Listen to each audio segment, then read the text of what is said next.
All right, good morning, everybody, and welcome to the third annual educational series on the Achievement of Excellence and Procurement Award. This is the first of our four educational sessions this year, and I'd like to thank everybody for joining us. We have a great crowd here with us today. Again, as a reminder, keep yourselves on mute unless you'd like to ask a question, and then you can unmute yourself, ask the question, use the raise hand function. Feel free to stop me throughout the presentation. You also notice that we have quite a few people in attendance with NPI and Pavilion backgrounds. Those people are part of the AEP evaluation team, or they are part of our educational sponsor Pavilion. And with that, I'd like to introduce Mariel Reed, CFO and co-founder of Pavilion. And she's going to tell you a little bit about Pavilion and also why they felt it important to partner with us to co-host these sessions and support the AEP program. So thank you very much, Mariel and Becca, for being here today. Please go ahead. Yeah, thanks so much. Well, as Brian shared, my name is Mariel Reed, and I'm a former public servant with the City and County of San Francisco, and I'm the CEO and co-founder of Pavilion. And Pavilion basically allows you to find, use, and share contracts from peer public entities all in one place and for free. And we're longtime supporters of NPI, and we're absolutely thrilled to sponsor the AEP Educational Sessions. Before we move on to the main content, I did just want to share a little bit about Pavilion and my experience. Mm-hmm. So from my own experience working with the City and County of San Francisco, I really came to see, and I don't have to tell all of you, but I came to really see myself how the work we do in procurement matters so much. And I also appreciated, probably like so many of you, that members of the profession are so willing to help, willing to share, and willing to learn from each other. But maybe like many of you, I also was very frustrated that the tools that we use for sharing information with each other kind of feel like they're stuck in the 90s. I felt like I was relying way too much on phone calls, on emails, on kind of one-off visits to super hard to use websites, basically all to track down work that's already been done. And I also just felt it was crazy that we have better technology to support the things that we do in our personal lives to buy stuff, like ordering takeout or hiring a babysitter, than we do for the work in public procurement. So I started Pavilion to build free technology that could really empower public procurement professionals to access the work of our peers all in one place. And our basic value prop is we want to help you save time. So you can use Pavilion to search the absolute widest possible set of contracts, more than 100,000 contracts from over 400 public entities and cooperatives, and growing every day. And we show you results tailored to your entity's compliance needs. So I saw a bunch of folks in Florida, some folks in Arizona, some from California. Our rules and regs are different, so we should see different stuff. Plus, we can help you save time on due diligence by sharing documentation and other relevant info so that you can take the next steps on actually using a contract. So instead of telling you, I'm going to take a minute and just show you the website and walk you through a search. And you can follow along if you'd like. It's www.withpavilion.com. And I'm also, I'm going to run a search today. I got in! Hooray! So you can just go ahead and enter whatever you're looking for in plain English. So whether that's a supplier's name, a local service, a particular product. And I think you'll also oftentimes hopefully be surprised to see that there's almost always a contract to fit your needs. So Becca's going to type in elections mailing here. This is one of my favorites because it's kind of a strange thing that we, public servants actually have to do. And I'm actually searching from a zip code as if I'm the city of Mesa in Arizona. So here, after you run a search, you can see we're searching from, again, over those 100,000 cooperative and piggybackable contracts. And if you go up to that top there, you can see those first results are actually super local. They're agencies near me. So I can get a good sense from those results that this is probably what I'm looking for. I can see, okay, election services called out in the title or in the scope of work. And I can go ahead and I can click into view those contracts for one that I might think is interesting. I can go ahead and review, metadata about the contract, the expiration date, the source if it's published online, the contract number, and I can also see, what's called out already in scope of the contract and access all the documentation there without having to download anything. Although I can do that too if I decide I want to use this contract. And if you need a little bit more information, or you want to reach out to the buyer lead agency, or get some information from the supplier, you can go ahead and initiate an email thread with that buyer lead entity or that supplier on the contract by just going ahead and clicking in and messaging that supplier. And again, that just triggers an email between you and the supplier as well.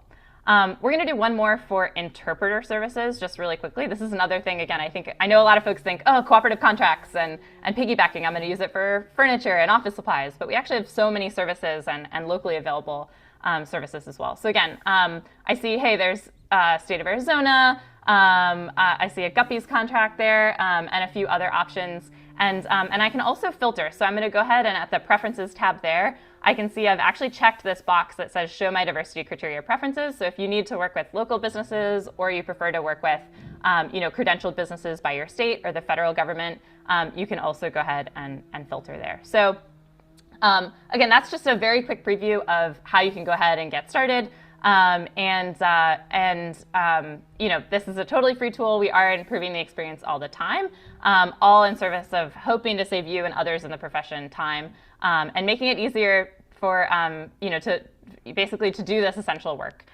So yeah, really excited to just make you aware of this tool. I know we've been so excited to partner together with AEP awardees like Orange County, California, City of Mesa in Arizona, Miami-Dade County in Florida, and I saw a few other folks, Whitney from Wheat Ridge, and a few others in the Bob Pacenta, a few others in the chat as well. So yeah, we've absolutely been honored to partner with MPI and to support the AEP program and really help recognize the leadership of procurement teams across the country. And please do reach out. This is our contact information. So myself, my colleague Becca, also in the chat. If you have questions or if you want to schedule a personalized walkthrough for your team, we'd absolutely love to answer any questions that you may have, and we can definitely provide any additional support or help as you get started. And then finally, we're excited. Part of this partnership, obviously, is supporting the educational sessions over the next couple of weeks. But we're also excited to be teaming up with NPI to deliver some new content with a focus that spotlights how AEP awardees are really driving innovation and collaboration and best practices. So there can be more sharing among this group. And we hope you'll stay tuned for those opportunities. I think some of you might also be tapped to share your experiences. So thanks again, and we look forward to learning from and building together with you. Excellent. Thank you, Mario. And a quick chat. Someone asked if Pamela Johnson said, are IT agreements available as well? I'll let you know from personal use, they are. And just a reminder, Pavilion is a free tool for everybody in the public space. So make sure that you utilize it. It works. It helps you find cooperatives that obviously save us time and money. So again, thank you to them for being our educational sponsor and allowing us to provide these sessions to you all free of charge. So thank you, Mario and Becca. If you have any additional questions, please reach out to them, or you can contact them through the chat as well. And with that, I'm going to jump right into AEP. And the intent of the session today is walk everybody through the submission process. And it's really intended for those of you who have never submitted before in the past, are new to the program, or you just need some reminders and refreshers on how to submit your AEP award. And then in future sessions, we'll go through some of the criteria that are a little more challenging, talk to the evaluation team about how to best answer those questions. And again, if you have a question for me as we go through today, please feel free to open your mic and ask, throw it in chat. If I can't answer it, there's a dozen other people on here much smarter than me who will be able to answer those for you as well from our evaluation team members. So with that, I'm going to share my screen real quick and take you through the submission process. All right. So the AEP award, just to give you a quick background, was established in 1995 by National Procurement Institute. And the intent of it is to recognize the fantastic work that the public procurement profession does. The founders realized that there were awards for budgeting, there were awards for accounting and reporting and finance, and nothing for procurement. So the intent of the AEP award is to not only offer a guide map for best practices, but it is also used to highlight the excellent and critical work that procurement professionals do on a day-to-day basis. The AEP application is accessed by going through the National Procurement Institute website, which is npi-aep.org. And then you come to the AEP tab and go down to Applications and Instructions. Once you do that, you're going to click on AEP Application Login. Also, I'll go through this a little bit later, the AEP Application Payment. I'll probably do that in the last session, but there's some other things here that you might want to take a look at, the actual PDF of the application, and then AEP Changes Summary, which I'm going to go through today, and suggestions for uploading documents online. Again, if this is your first time doing this, that's a really good tool. So once you click on AEP Application Login, it's going to take you to our AEP portal. And if you are new to the AEP portal, you're going to register a new account right in here. And also to let you know, if you are from an organization that has submitted an AEP application in the past, but you were not the one that submitted, you can still access those past applications under a new email account. So for example, my email address is bgarrity@goldengate.org. If we had another person who wanted to submit the application this year on behalf of Golden Gate, but also wanted to see the applications that were submitted in the past, they could create a new account and the system would recognize the @goldengate.org portion of the email, and that person would be able to then access the historical documents that are already in there, even under a new email account. So I'm going to go ahead and just log in here, and please disregard my very slow typing this morning. I had a nasty accident with a knife in the dishwasher this morning, so I'm hobbling through my typing. My screen is going to look a little bit different than what you're going to see because I am an administrator of the program, but your screen is going to look something like this, and without these tabs down here. So what you're going to see when you first log in is the application information page, and this is very important and critical for a couple of reasons. One, when you win, we need to know what to put on the trophy, and so make sure that you have that information here. It's spelled correctly. It's exactly what you want, because that's going to go on the actual trophy when you receive the award. And then secondly, we want the contact information from your chief procurement official and the top organization official whom you want to be advised of your accomplishments. That could be a mayor, a city manager, a general manager. But if you go ahead and please fill in that information, that will give us the ability to share your accomplishments with those people and get that information out to them. Mine's already filled in, so I'm just going to go save and continue. And now it's going to take me directly to the first criteria. And what you're going to see across the top here is the numbered criteria for every question in the AEP application. And depending on how it's highlighted, you're going to know whether it's completed, it's incomplete, or it's the one that you're currently on. So on this particular one, this is the first criteria, establishment of a procurement ethics policy. And when you scroll down, it's going to ask you if you wish to submit a response. If you don't, you just leave it on no, click submit, and it's going to automatically take you to the next question. If you do wish to submit a response, you don't want to change that radial button to yes. Find a file that you've saved on your computer. And for this particular one, I just saved them the number of the criteria and the name, so I know exactly what I want to upload. I select, I'm sorry, you can't see my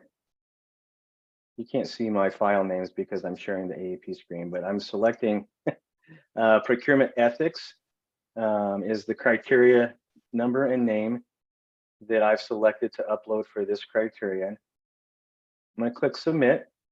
And then the system's going to automatically take me to the second question. So you'll see from this here that you've completed criterion 1. You're now on criterion 2. And just as a reminder, if you have any questions, please feel free to put those in the chat. We have people monitoring the chat and can stop me if we have any questions in there. So I'm going to show you what it looks like if I don't want to submit. So if I decided I'm not going to put a response in for criteria 2, I'm going to leave the radial button marked as a no. I'm not going to select any file. Please do not upload a file that says I am not responding to this criterion. We've had that in the past, but when we go in as evaluators to look at it, it shows that you've submitted something. So what that means is we actually have to go in, open that document, and we see it says, I'm not submitting, so that takes a little extra time. So if you're not submitting, just leave it as no, click on submit, and it'll take you to the next criterion. Now you'll notice that I'm complete with 1, 2 is red because it says I'm not submitting anything, and I'm on criterion 3. And you do that all the way through. And a couple tips. One is that you can do this at any time.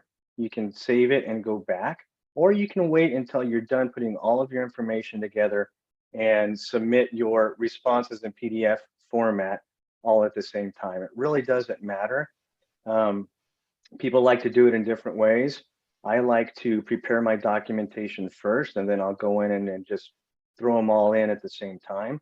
And it usually takes about 15 or 20 minutes to upload all the files. So once you've completed all of the information and you're on to criterion 18, when you click submit on criterion 18, it's going to take you to a page that says, are you sure? And it's going to show you all the things that you did not submit responses to. Well, obviously, I've submitted a response just to 1 for this session. I'm not going to go through and submit everything. It says you understand that you're eligible for at most 5 out of 200 points, and I wish to finalize my application. As everybody on the call probably knows, if you've reviewed the application before, you need at least 100 points to be successful.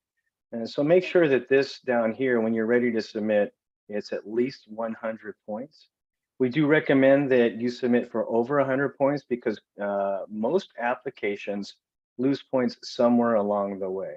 We have had a few perfect applications in the past, but generally speaking, people will lose a few points. And we know how important this achievement is to your organization. It's equally important to us as evaluators that we're able to award the accolade to you. So please make sure that you submit for over 100 if you can, and just in case you are unable to get points on one of the criteria.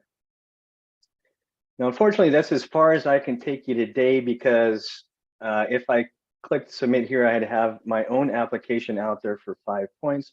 I don't wish to do that.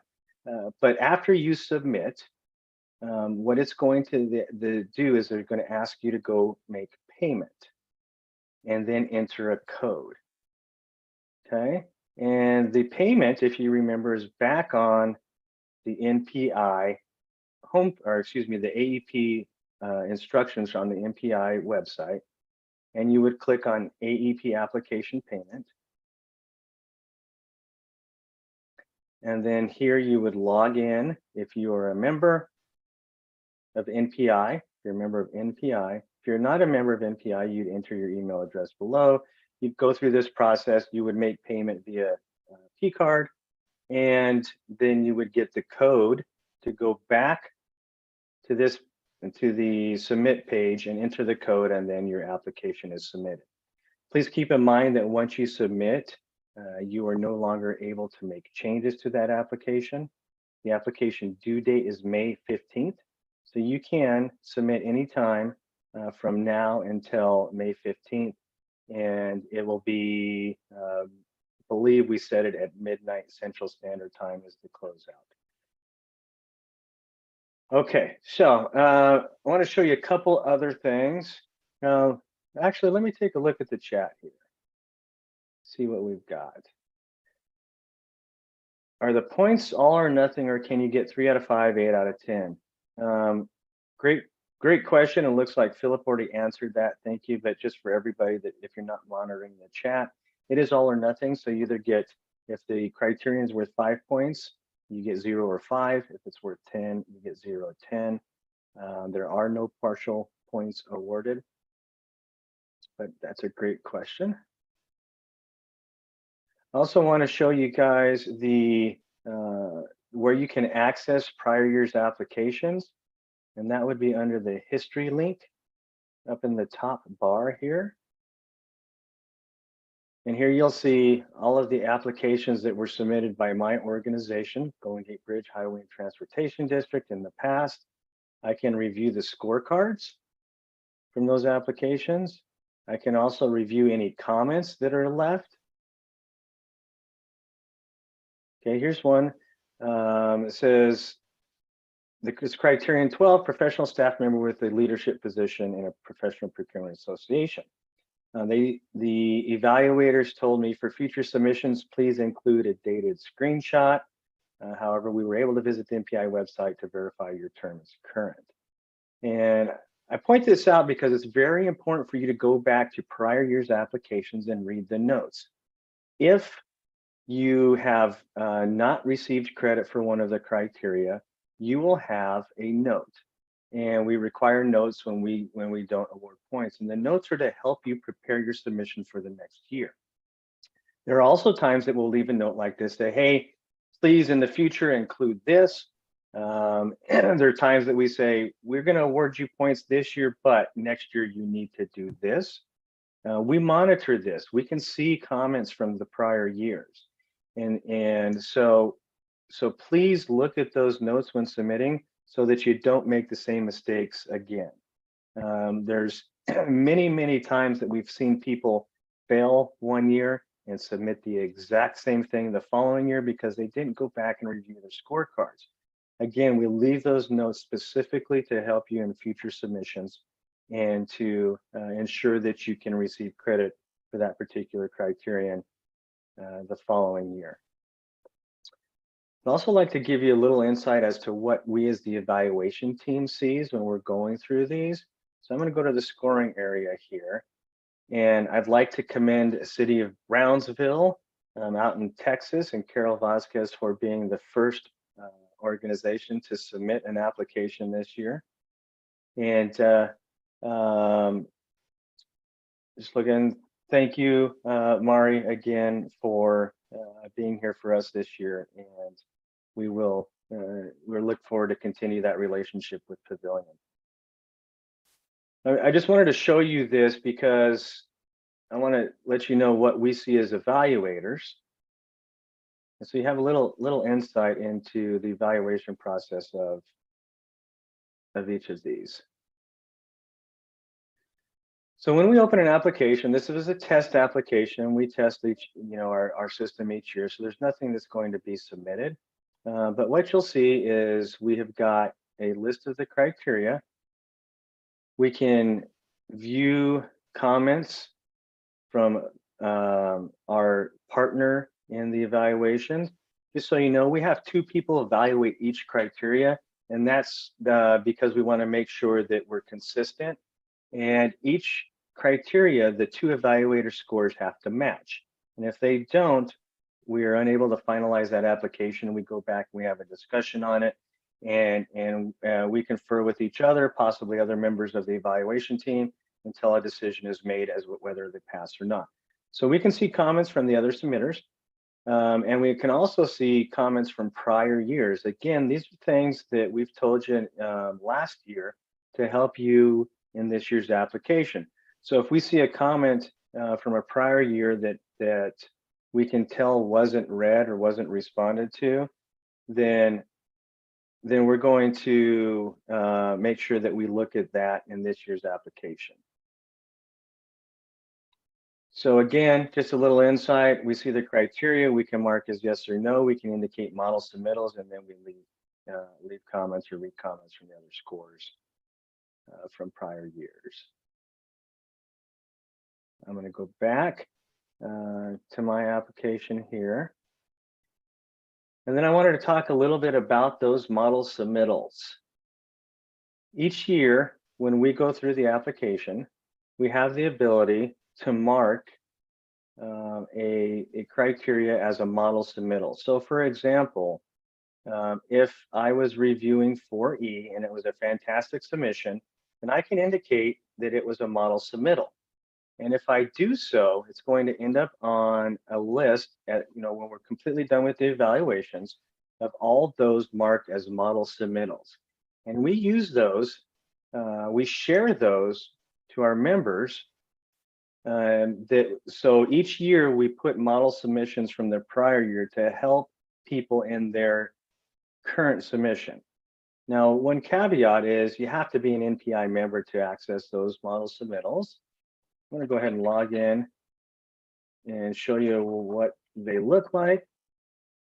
And as I do this, I just want to talk about the membership with NPI. So if you are not a member of National Procurement Institute and you are submitting the AEP application, I highly recommend that you become a member for a couple reasons.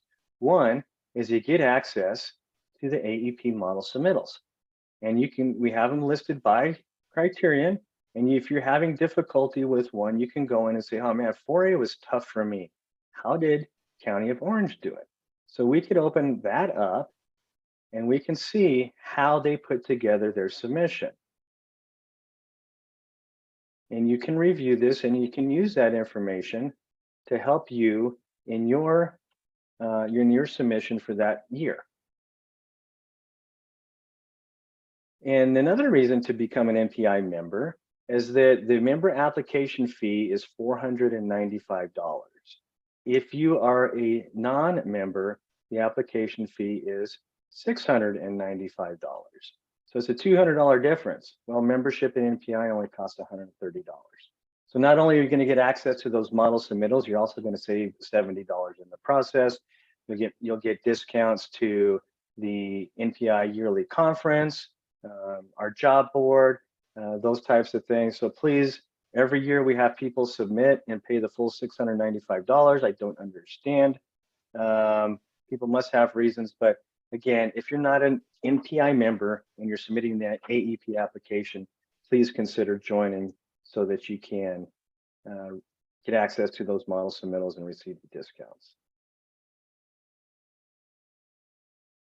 Just a quick monitor of the chat here. I'm going to pause for a minute and open it up for anybody that has any questions.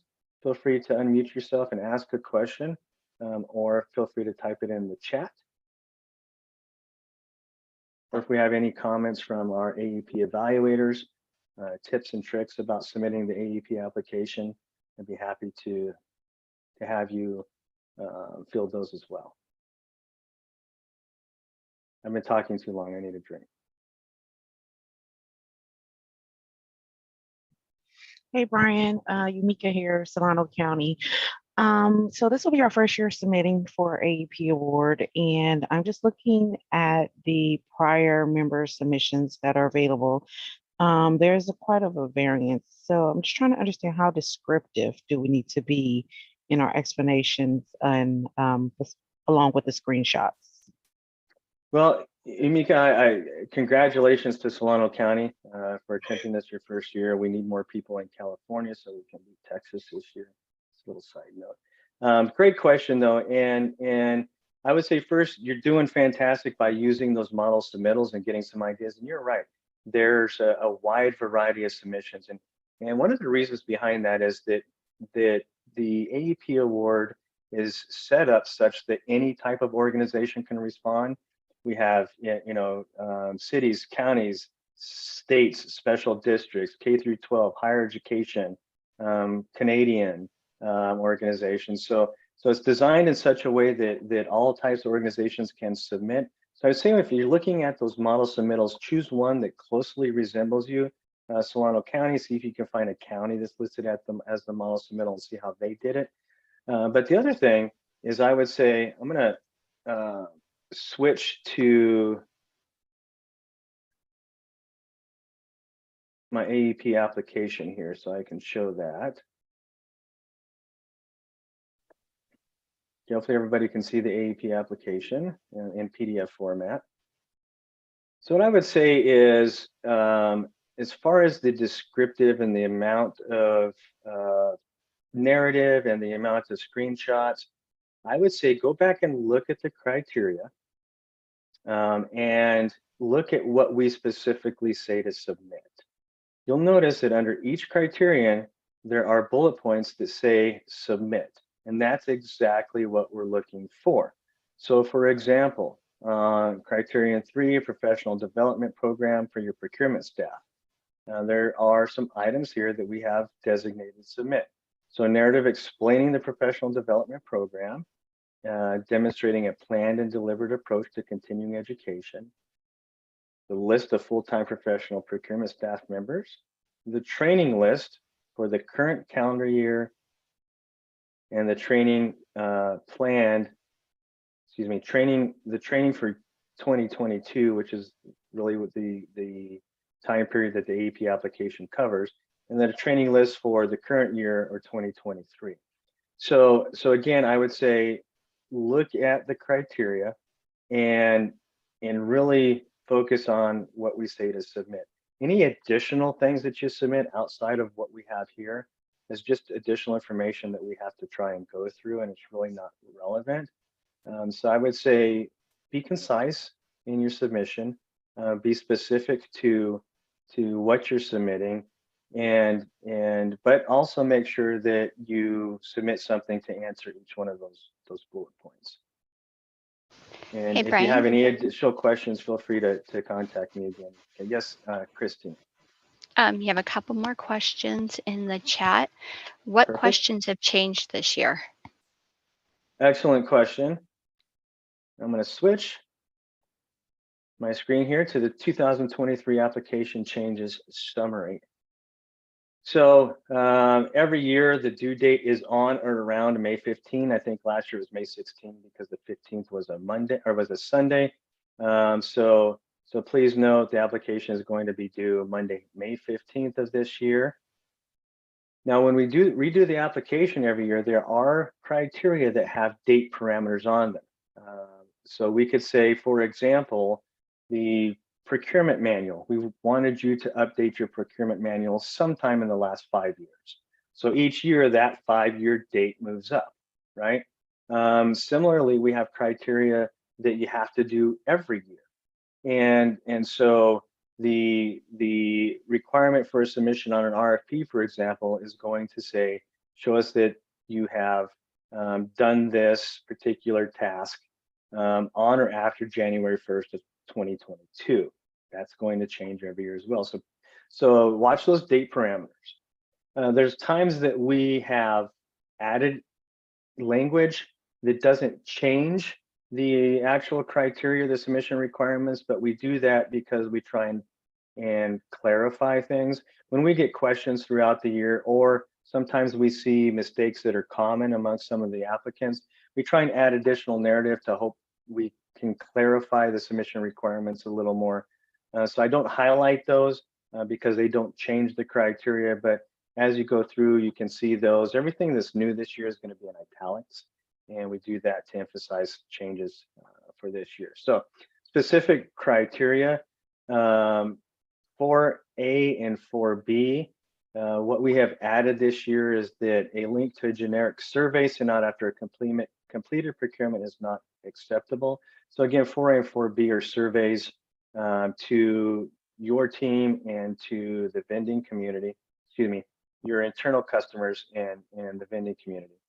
The intent of the survey is a specific formal survey directly related to procurement operations.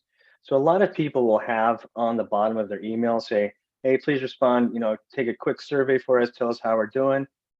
It's great, but it doesn't qualify for this particular criteria, these criteria, because we want surveys specific to the procurement operations, okay? Criteria number 5, which is based around centralization. Again, we added some additional information here that we hope will clarify. People people understand centralization a little bit different across the organizations and across agency type. So we added additional information onto what we define as an evaluation team, what we're looking for when we're covering centralization. Criterion 8B, we request an executive summary, a certification letter from the auditor stating that a comprehensive management audit of the P-card program has been complete. In the past, we've received lots of different responses to this, and we don't need to or don't want to see your entire audit. A lot of times that's specific to your organization and it's confidential.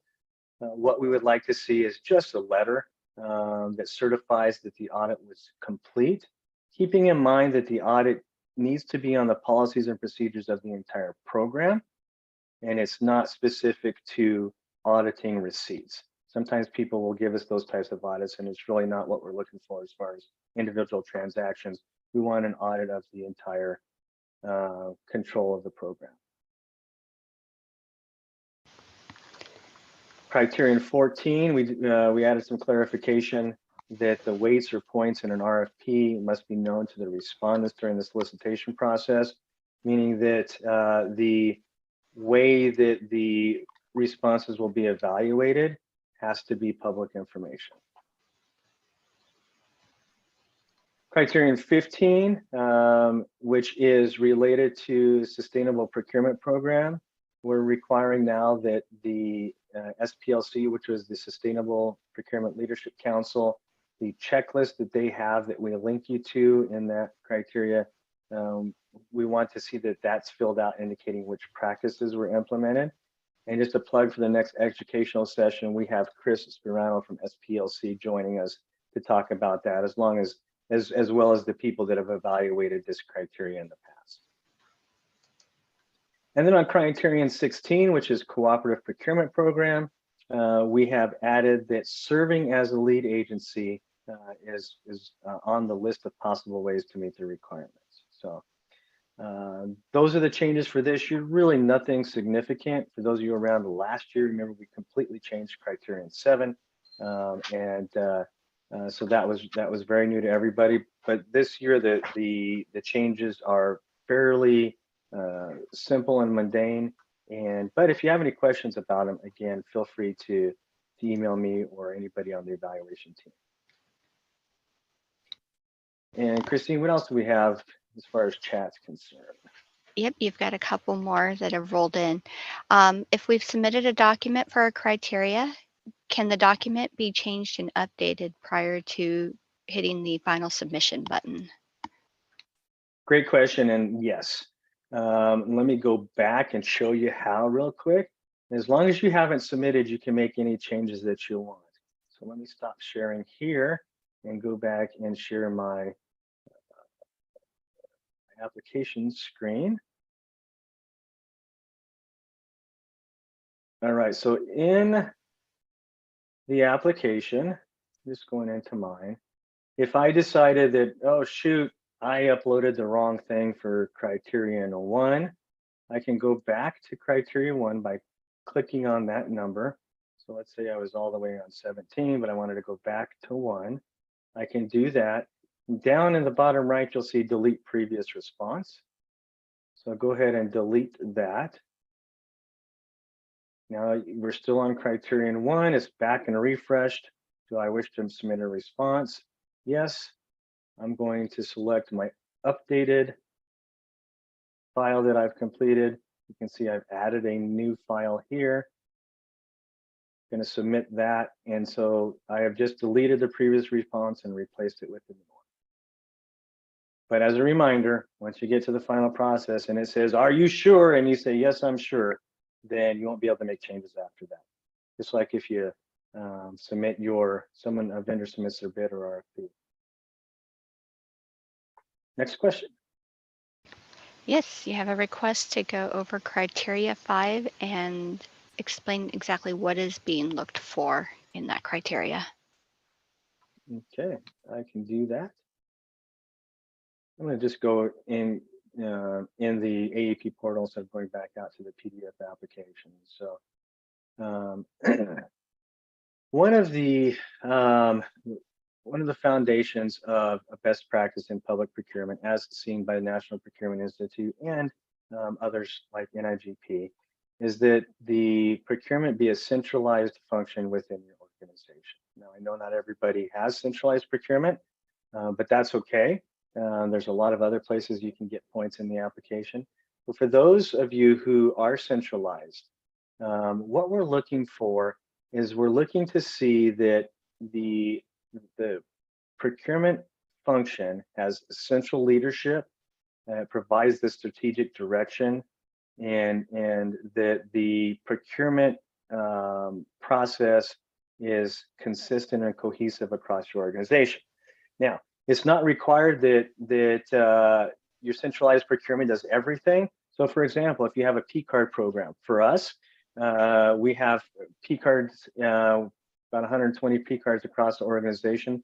Holders of those are able to source their own materials and items if it is less than $2,500, which is our quote threshold.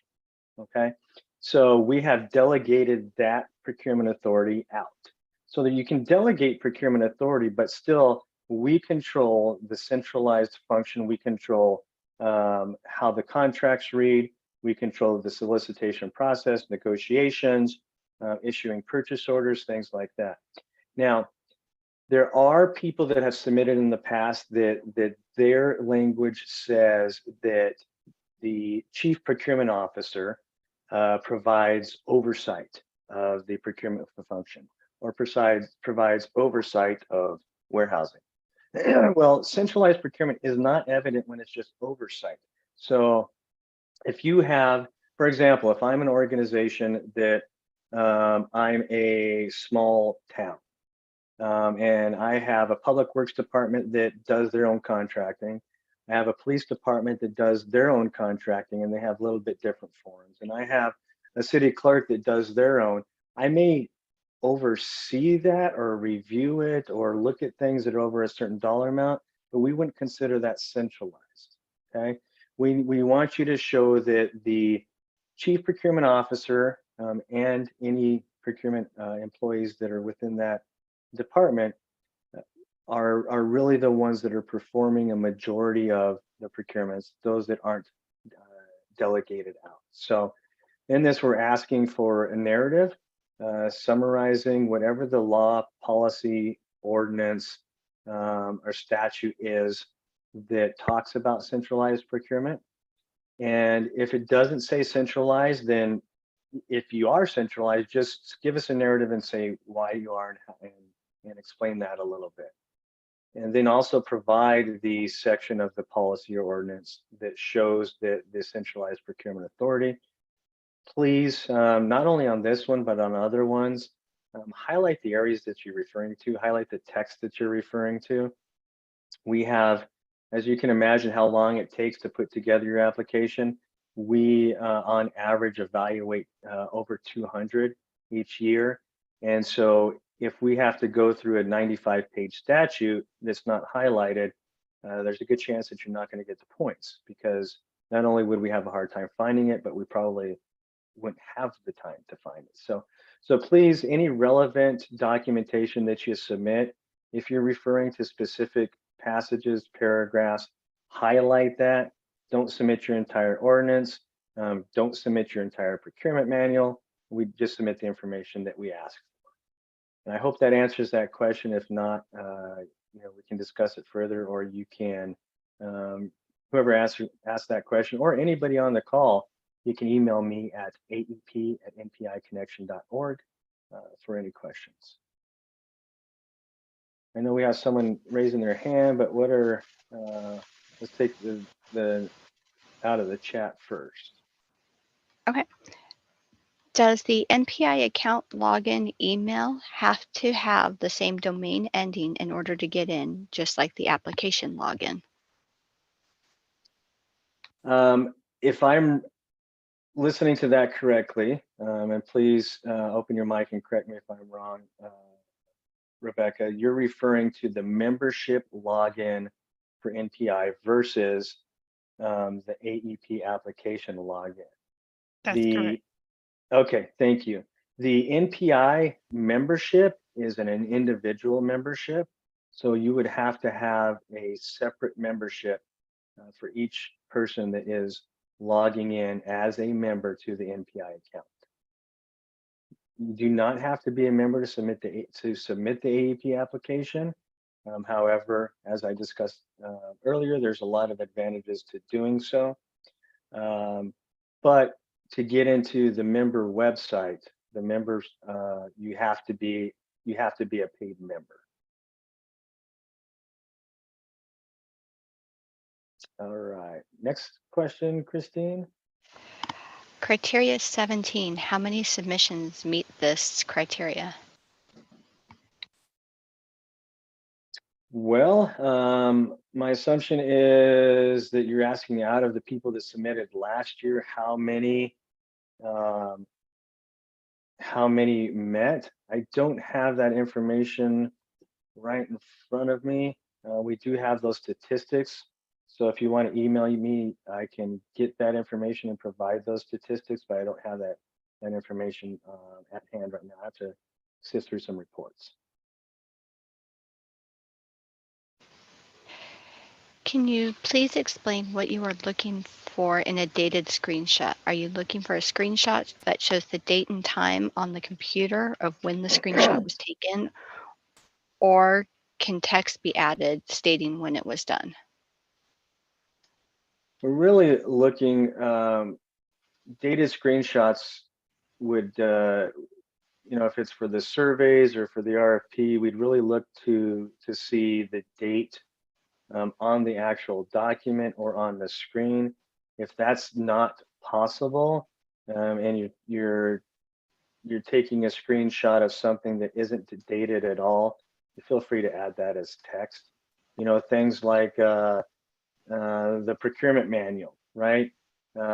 Usually people have revision dates on that. So it really wouldn't be the actual date that you've taken the screenshot. It would be the revision date of the procurement manual showing it was done in the last 5 years.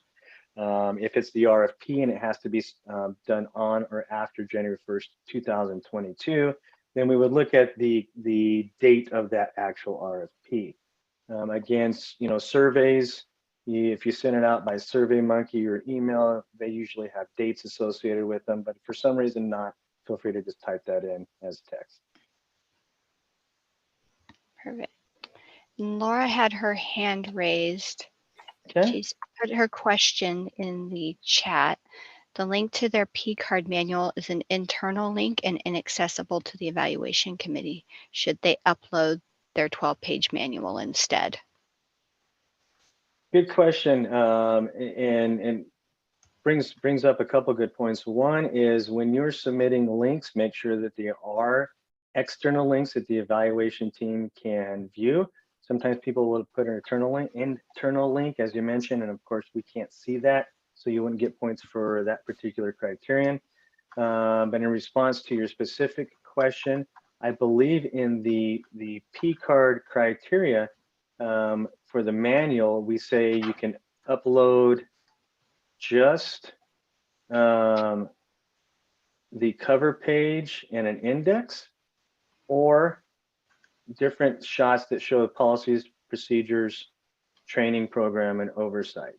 So we don't need the entire manual. In fact, we say don't submit the entire manual just because it's additional information.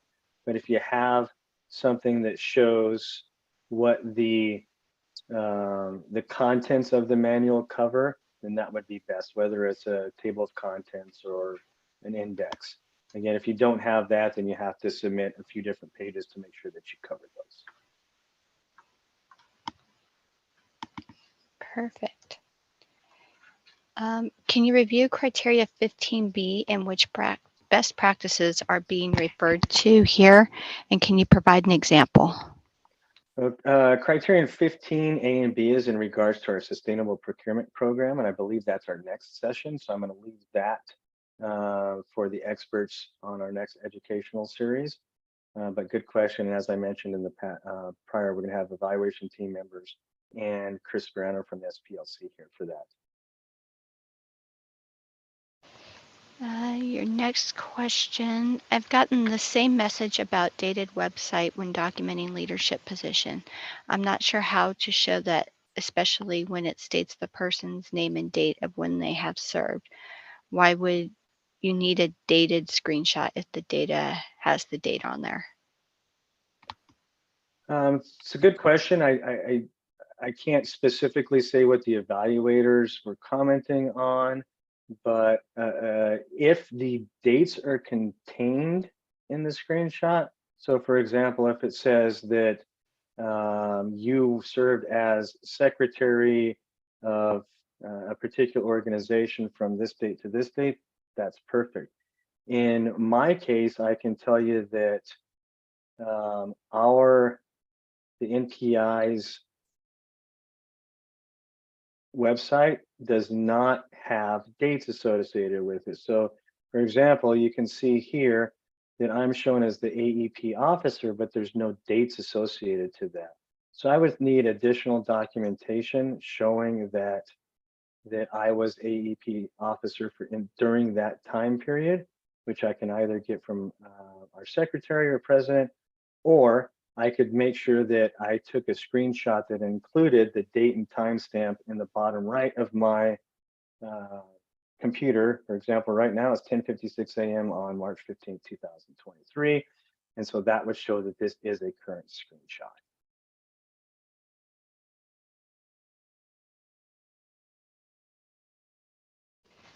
Thank you. The next one, does the audit of the P-card program have to be completed by an outside auditor of a finance staff member? So The P-card program audit,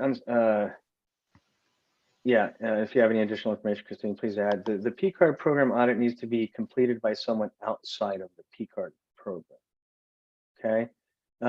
So it doesn't necessarily have to be an independent auditor. It can be someone from your finance department that is not part of the P-card program. Or in lieu of the audit, you can have a certified purchasing card professional on your staff.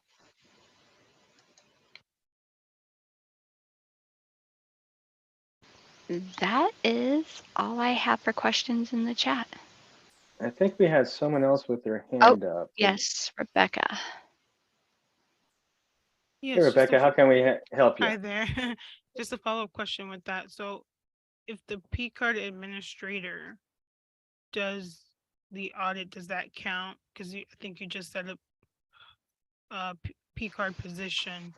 I don't know if that still counts as if they were not allowed to do the audit, or can you clarify? It does not. Yeah, it does not count if the P card program administrator does the audit, because that's not an independent audit.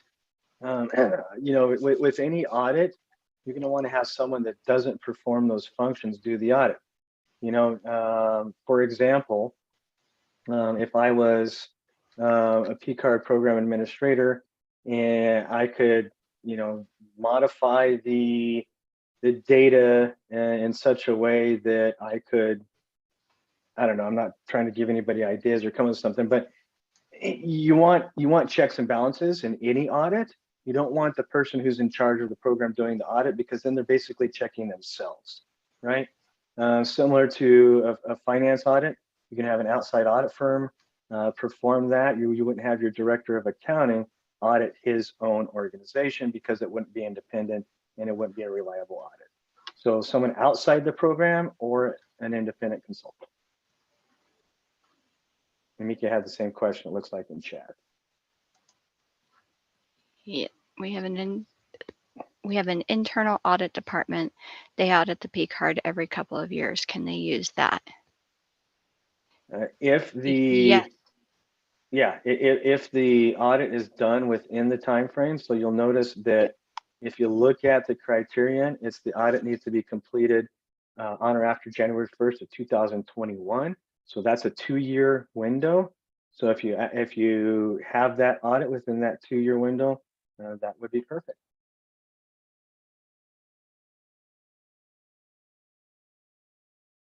All right, it's 1 hour on the nose right now. I'm gonna see if anybody has any last second questions. Otherwise, I invite you to our next AEP Educational Series. And I want to make sure that I give the right date on that. And I think it's 2 weeks from now. Yes, March 29th. And that's the model submittal review for Criterion 15A and B, which is the Sustainable Procurement Program. So please join us for that. Also, I would invite you to join us in San Diego for our annual conference this year. Christine, you had another comment? I do actually. Where are the educational series recordings going to be posted? They will be posted on this page where you sign up for the educational program. I can't tell you exactly how long it's going to take to get those there because we could do a little bit of editing on it, but we'll have them posted on the same page, which is under the AEP Award tab, AEP Educational Series. Thank you. All right, with that, I would like to again thank everybody for joining us today. Please join us again for our next educational series on March 29th. And if you have any questions prior to that, you can reach me directly at aepconnection@npi.org. We also have contact information for evaluators online. So thank you. I appreciate you joining us, and we'll see you next time.